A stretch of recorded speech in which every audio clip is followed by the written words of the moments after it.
आत्मा, जब आप यहाँ से शरीर छोड़कर चलोगे, ठीक आपकी साधना जो कर रखी है वो जैसे मूल कमल से चलोगे, और मूल कमल से चल के फिर आपका जो सब, क्योंकि मूल कमल फिर स्वाद चक्र, नाभि चक्र, हृदय कमल, कंठ कमल, फिर त्रिकुटी पर पहुंचोगे। तो यहाँ तक तो आपका अकाउंट क्लियर मिलेगा, लेकिन त्रिकुटी पर जाके वहाँ आपकी परीक्षा होगी। दास के रूप में परमात्मा मिलेंगे, और जैसा आपका यहाँ व्यवहार है, विचार है, जैसी श्रद्धा है, जैसा दोष या निर्दोष आप अपने गुरु को मानते हो, तो वहाँ भी आपके ज्यों के तो मिलेंगे। तो वहाँ आपके कहने की जरूरत ना पड़े, वहाँ तो आपके मस्तिष्क पर लिखा हुआ एक, जैसे ये टीवी पर चलता है ना, मोबाइल पर, तो वहाँ प्ले हो जाएगा अपने आप।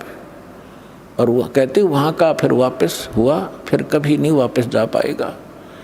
तो पुण्यात्माओं, जो काम करो तो ढंग से करो, जिस मार्ग पर लगते हो सफलता तभी मिलेगी। तो गुरु जी को यहाँ आपने एज ए गॉड ट्रीट करना है।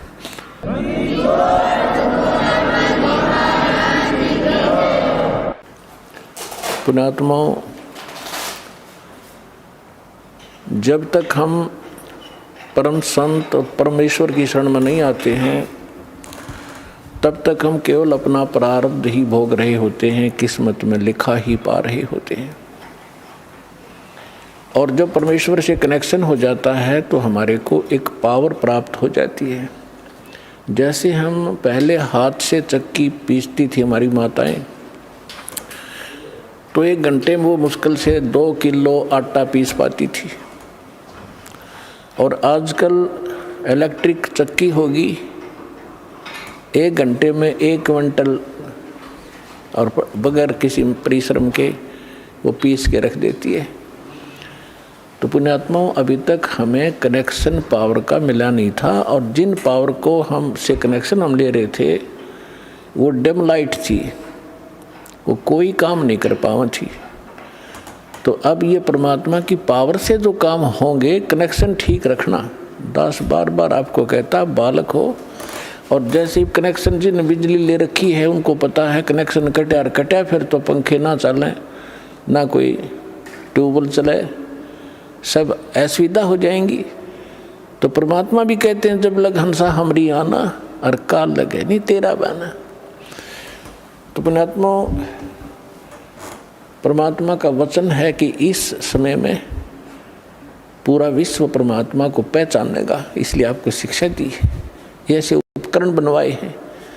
एक एक भक्त अपना रो रो कर कथा सुना रहा है कि हम कितने दुखी थे।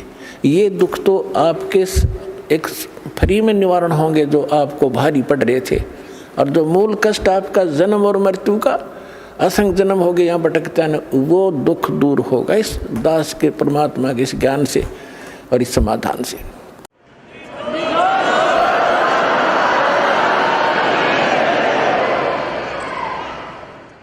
कबीर साहब कहते हैं, पर्वत पर्वत में फिरा, कारण अपने राम, राम जैसे संत मिले, जिन सारे सब काम।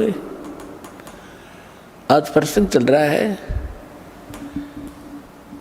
कि मात पिता मिल जाएंगे, 184 माही, सतगुरु सेवा और बंदगी भाई फेर मिलन की नाही। तो परमात्मा अपनी महिमा को अपने ऊपर ही चित्रार्थ करके सुनाते हैं कि पर्वत पर्वत में फिरा, कारण अपने राम, राम जैसे संत मिले, जिन सारे सब काम। तो उसके लिए कहते हैं, गुरु गोविंद दोनों खड़े, काके लागू पाए, बलिहारी गुरु अपना, जिन गोविंद दियो मिलाए। अपनात्माओं, परमात्मा कहते, कबीर हरि जय रूठ जा, गुरु की शरण में जाए। कहे कबीर गुरु रूठ गए तो हर नहीं होत सहाय। अब जैसे किसी व्यक्ति को सुख प्राप्त है और चाहे वो भक्ति कर रहा है नहीं कर रहा है, तो आम व्यक्ति ये कहा करता है कि इसका भगवान राज्य है, इसका परमात्मा इस पर प्रसन्न है। और जिनके ऊपर दुख पे दुख आ रहे होते हैं तो वो अपने आप ही कहा करता है कि हमारा राम रूठ गया, हमारा भगवान रुष्ट हो चुका है, हमारा भगवान रुष्ट है, इसलिए हमें दुख हो रहे। तो यहाँ कबीर साहब कहते हैं, कबीर हरि जय रूठ जा, गुरु की शरण में जावे, कहे कबीर गुरु रूठ गे तो हर ना होत सहाय। गुरु गोविंद दोनों खड़े, किसके लागू पाए, बलिहारी गुरु अपना, जिन गोविंद दियो मिलाए। अब जैसे उदाहरणार्थ कोई जंगल में खेतों में मजदूरी कर रहा है या कार्य कोई कर रहा है, एक मटका पानी का भर के रख लिया, जब तक वो जल उपलब्ध है उस घड़े में उसको कोई प्रॉब्लम नहीं, जो कहीं से उठा भर के लाया है।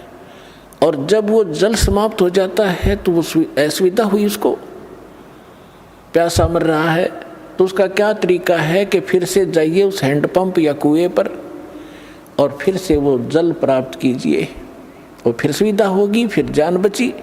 इसी प्रकार जब तक आपके पूर्व जन्म का संचित पुण्यों का घड़ा भरा है, आपका राम राज्य है, आपका भगवान प्रसन्न है, आपको कोई आपत्ति नहीं है, और जिस समय आपके पुण्य समाप्त हो गए तो समझो आपका राम रुष्ट गया, रुष्ट हो गया।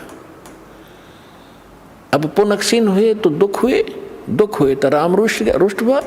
तो क्या बताते हैं,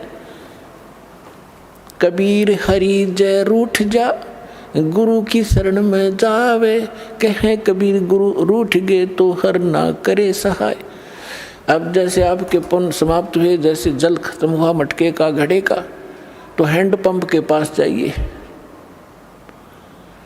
और उसकी सेवा कीजिए, भक्ति कीजिए, साधना कीजिए, उसको चलाइए और घड़ा भर लीजिए। अब परमात्मा ये उदाहरण देना चाहते हैं कि एक हैंडपंप तो गुरु और वांछित वस्तु जल गॉड, एक घड़े में जल रखा हो और हैंडपंप हो।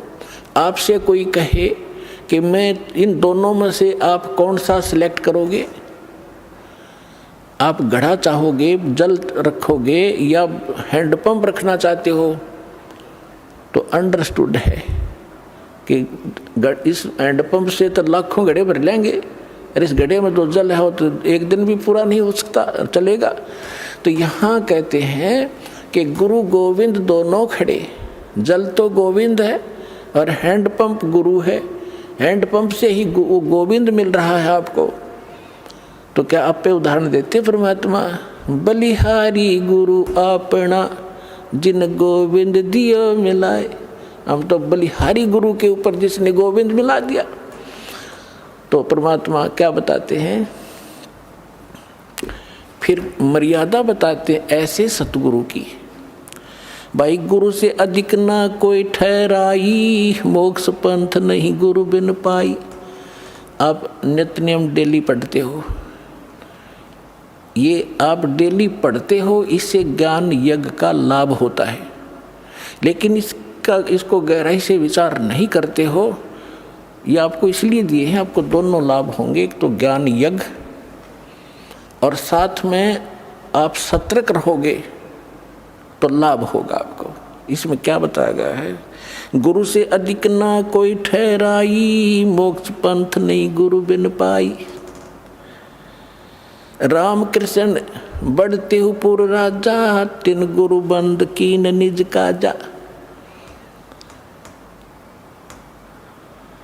गई भक्ति सतगुरु की करही, आदि नाम निज हृदय धरही।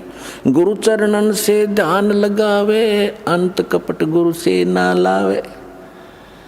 अब यहाँ परमात्मा बताते हैं कि गुरु से अधिक किसी को नहीं माने।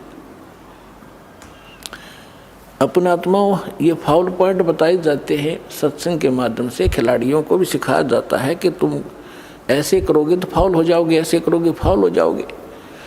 तो जो बच्चा खिलाड़ी उन फाउल पॉइंट से डरेगा तो सफल होता है।